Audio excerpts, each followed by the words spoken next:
Hello and welcome to a channel designed to help you enjoy more meaningful connections to the world of Mother Nature's amazing crystals. This video has been created so that you can more effectively use your crystal bracelets than you might already have discovered. And if you're new to wearing crystal bracelets, how to avoid the beginner mistakes. They are easy to have with you all day and/or all night. Most are inexpensive to buy. And, well, they look great too. This video has been created from personal and customer experience of what went well and what went wrong with wearing crystal bracelets. My name is Shamara and I have been selling crystals for over 18 years, where I have shared stories and insights with hundreds of customers at markets and in our shops. There are two parts to this video. A short discussion on the physical issues when buying or wearing bracelets, and a much longer discussion on the energetic issues with wearing them. I will not be covering the following two topics except through examples. I will not be telling you exactly what crystal bracelet to buy for, say, problem X. The other topic I won't cover is how, if you're buying real, treated or fake bracelets, how to tell the difference, as I'm going to create a series about this very involved topic. So now let's begin with the physical issues of wearing crystal bracelets that some customers were surprised to discover. These include wearing bracelets that are too tight around your wrist. Be aware they could actually be cutting off your lymphatic or blood circulation, so I don't recommend this. And they may actually irritate your skin, causing you to take them off. Then you aren't getting their healing help. Also, over time, the elastic will become fray from the continuous strain and it will break quicker.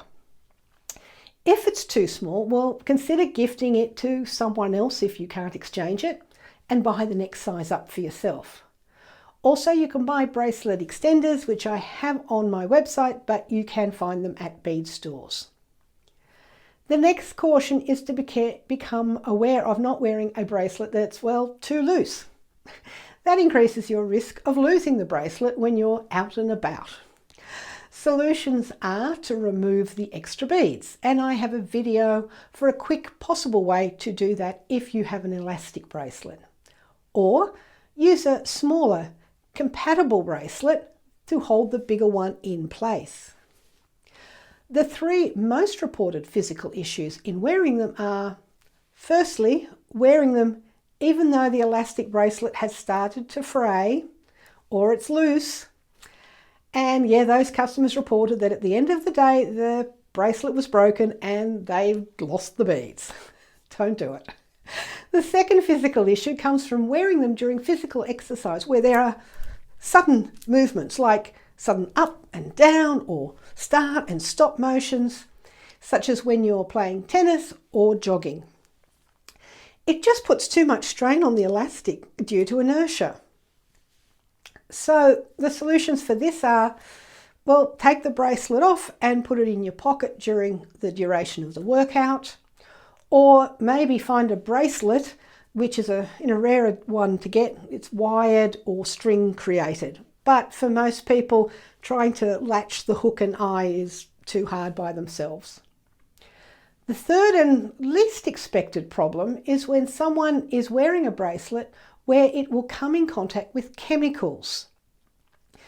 The typical situations of this problem are liquids like bleach and soap detergents, perfumes, moisturizers, and sunblock. These interact with the bracelet beads, and they can shorten the life of the elastic or the wire. They also can affect the beads themselves, causing cloudiness, tarnishing, or discoloration. They also can weaken the bead itself, so be extra careful with soft crystals like calcite, real turquoise, and selenite. Ideally, ensure your skin is fully dried from the liquids that you've placed on them before popping the bracelet on. And remember, if the day's very humid, you are actually going to sweat a lot, and that will reactivate the chemicals. So on those days, maybe put the bracelet in your pocket instead. And of course, here's a tip. How about buy a spare elastic so when your bracelet is looking a bit, you can repair it before you lose the beads. Finally, the last physical issue that led to some very unhappy shop visitors was when they asked us to check the authenticity of bracelets that they had bought elsewhere. Discovering that what they thought were Mother Nature's crystals were instead, well, at best, real crystals, but they'd been colour treated. Less good, they were real crystals sold as an expensive crystal, but in fact were a cheap look-alike. Or, in the worst case, well, they were man-made glass and resins. So ask the question to the seller to try and avoid this problem. Are these real crystals mined from the earth in these colours?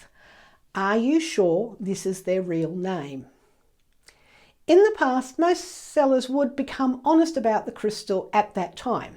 However, post-COVID-19, with the boom in cheap buy direct from suppliers, well, even I got caught buying fakes despite asking this question of my suppliers. Some don't know and some just don't care. So I hope that insight about the physical issues of buying crystals will help you. And if you're buying for someone else, I have a video about ideas for buying for others. But the main thing is to think about them as you're making your selection. You may not believe in the crystal energy, but most people do know that there is something that helps them know what's right and what's not. As this video comes to an end, I know I've not covered everything about bracelets. I do have a companion video on pendants, as well as a detailed metaphysical discussion of wearing bracelets. So if you are interested in that, do have a look at them. And even remembering to practice how to sense which bracelet to wear today, which wrist to put it on, they're all things that will help you discover your intuitive side. Please like, share and subscribe if you enjoyed this crystal experiences. If you have some ideas for other videos you'd like to know about, leave me a comment. I can always create a video about them. I'm Shamara. I'm helping you remember the love of having Mother Nature's crystals in your life.